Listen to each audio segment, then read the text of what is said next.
You might have heard that you should feed your baby on a schedule, sticking to specific intervals, relying entirely on a fixed time between sessions. But more often than not, this method is not effective and leaves both you and the baby frustrated. On top of that, you also might have the fear of creating a needy baby by not sticking to a strict schedule or simply following your instinct of putting the baby to the breast as often as the baby wants. This is in fact not true. So let's dive in deeper into this topic and debunk this myth. Breastfeeding on demand makes the baby needy. Most of us have been conditioned by the formula revolution to feed on a schedule. Normally, that would have been every 3 to 4 hours because we were feeding the same formulation of milk at the same volume. But breast milk is unique and ever-changing, just like each individual mother is different.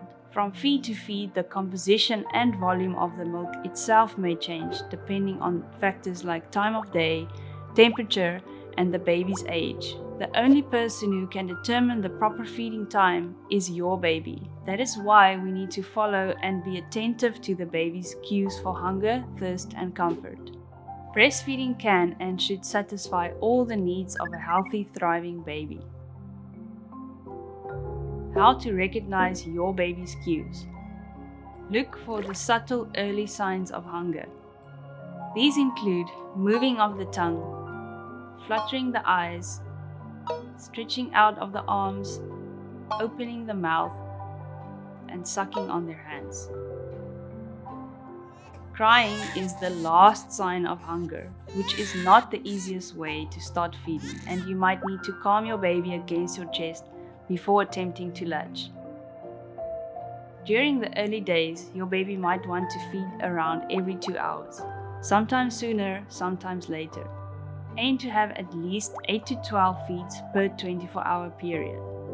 If your baby is very sleepy and does not wake up to feed this often, you might need to wake your baby. As your baby gets older, this will change. Think about how often you take a sip of water, eat a snack or a meal, or simply just need a hug. When you are breastfeeding, you are providing all of this to your baby, and that should not be limited. Keeping your baby skin to skin can help your baby regulate and help you to recognize the cues earlier, as compared to keeping your baby in a cot. Breastfeeding on demand does not make your baby needy. If you can recognize the cues properly, you and your baby will have a wonderful breastfeeding journey. If you are worried that your baby isn't getting enough milk, please do not hesitate to contact your closest healthcare provider. Thanks for listening. See you in the next session.